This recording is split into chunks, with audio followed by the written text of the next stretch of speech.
Kemudian setelah pisah, ayahnya masih nyari anaknya kah? Atau masih tanggung jawab gitu menafkahi? Tidak sama sekali. Enggak sama sampai sekali. Sekarang pun nggak pernah dia nyari. Di mana anak saya, di mana ya jangan saya lah anaknya. Darah daging nggak pernah. Lalu kemudian anak-anaknya gimana respon sama ayahnya sekarang? Ya anak-anak biar gimana saya sudah nasihatin, biar gimana itu ayah kamu, sampai mati pun itu ayah kamu. Saya nggak pernah ngajarin dia benci, tapi mereka kan lebih ngerti sendiri, Mas. Lama-lama dia kesel sendiri. Mereka kesel, mereka benci sama ayah? Iya. Oke. Terutama yang besar agak marah karena pernah dikemplang pakai balok. Pak. Tadi ibu saya lihat ibu datang ke sini sama laki-laki agak besar itu anak ibu. Itu anak saya. Kalau misalnya saya datang ke sini boleh? Boleh. Boleh ya? Boleh. Ya kita coba tanya anaknya Pak Ustadz. Ya. Karena kalau bagaimanapun seburuk-buruknya orang tua, anak kan memang tidak diperbolehkan untuk sebegitu besar membenci. Betul. Boleh saya izin saya panggil boleh ya Bu? Boleh. Ya?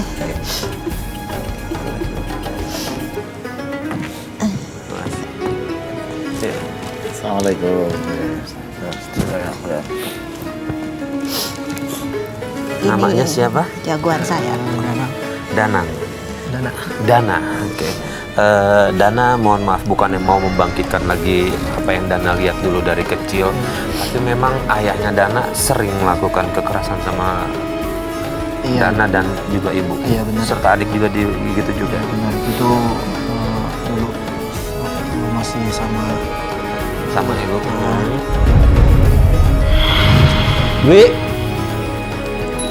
Dwi, kopi gua mana Dwi? Iya Mas, sabar ya Allah. Lama banget sih. Lagi Mas, maaf. Tadi tuh aku juga ada kerjaan di dapur. Oh iya Mas, aku minta uang dong buat kebutuhan di dapur udah pada habis. Ngutang aja, gak ada duit. Mas, kamu suruh aku ngutang. Utang yang kemarin aja belum kita bayar, Mas mau ngutang lagi. Malu aku, Mas. Udah gak usah masak, kamu gak usah ribet. Kamu kok keterlaluan banget sih, Mas. Buat anak sama istri nggak ada dikasih. Tapi kalau buat cewek itu, kamu selalu ada, Mas. Hah? Astagfirullahaladzim, Mas. Brengsek! Hah? Lo nyindir gua, ha? Aduh, enggak, Mandi lu ya? Hah? Mas, sakit. Tapi kenapa sih kamu tuh selalu belain dia, Mas? Gak usah, itu urusan gua, ha? Lu gak usah Astagfirullah, Pak. Kasihan, Pak. Lu diam. Gak usah ikut campur. Kenapa sih Bapak selalu marah-marahin Ibu? Lu sama ibu lu sama aja. Astagfirullahaladzim, Mas.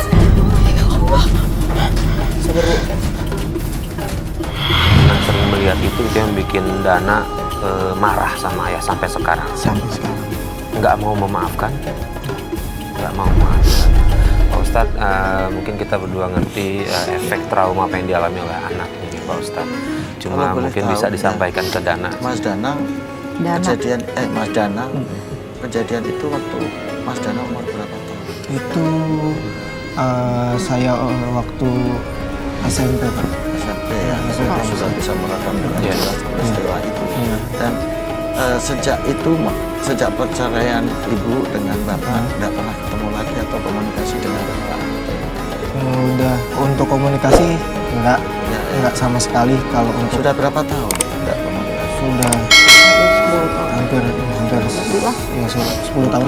Iya, jadi sekarang juga nggak tahu bapaknya di mana atau belum. Kalau untuk tahu sih tahu karena Bapak supir angkot. Jadi paling sekelihat aja. Cuman untuk komunikasi nggak sama sekali. Tadi ibu cerita katanya yang terus membekas rasa benci itu gara-gara Dana katanya dipukul pakai balok kepalanya. Itu kenapa? Gara-gara apa kok sampai bapak sampai mukul berani seperti itu? Karena saya mencoba melindungi ibu dari bapak, dari ayah nih. Karena ayah coba mukul ibu, makanya saya lindungin. Jadi saya yang jadi kena. Ya Allah, Mas Danang, saya ikut prihatin dan bisa merasakan bagaimana sakitnya dan sedihnya perasaan Mas Danang melihat ibu yang dicintai diperlakukan seperti itu oleh orang yang sebetulnya layak untuk memberikan perlindungan dan berkewajiban memberikan perlindungan. Dan itu adalah ayah sendiri. Saya bisa merasakan bagaimana dilemanya merasakan Mas Danang, Mas Fahri. Tapi begini Mas Danang ya. Jadi bagaimanapun perjalanan hidup manusia itu kan ada masa-masa tua, ada masa-masa lupa diri, gitu ya. Di dalam Islam memang apapun selagi orang tua itu tidak memerintahkan untuk berbuat musyrik, maka seorang anak tetap berkewajiban untuk menggaulinya dengan baik. Tapi saya bisa merasakan sakit hatinya Mas Danang untuk ini, ya. Maka supaya nanti dunia akhirat Mas Danang bisa menjadi anak yang soleh, ya Mas Danang ya. Maka sudah serahkan semuanya kepada Allah. Karena tanpa Mas Danang benci, tanpa Mas Danang doakan buruk pun, Allah punya perhitungan tersendiri terhadap hamba-hambanya yang melakukan kezaliman. Tapi Mas Danang jangan sampai terjerumus untuk ikut-ikutan berbuat, untuk ikut-ikutan melakukan apa yang sudah ayah lakukan. Artinya apa Mas Danang? Meskipun susah, meskipun sulit, tolong pelan-pelan maafkan ayah. Ini ada dua tujuan. Untuk tujuan kebaikan Mas Danang sendiri. Karena sebaik-baik anak adalah, sebaik-baik manusia adalah yang memberikan manfaat, memberikan maaf kepada orang yang sudah berbuat zalim kepadanya. Toh kalau Mas Danang tetap benci dan tidak memaafkan, itu juga nggak bisa merubah orang tua juga. Mas Danang juga rugi juga, ya. Sudah jengkel di akhirat nggak dapat apa-apa, gitu ya. Yang udah maafkan, meskipun Mas Danang saya yakin susah melupakan, tapi yang penting maafkan. Yang kedua, siapa tahu dengan cara Mas Danang memaafkan itu tanpa sepengetahuan bisa menjadi sarana pembuka hati, sarana menjadi ingat diri lagi, sehingga Mas Danang di dunia tidak rugi, di akhirat juga tidak rugi.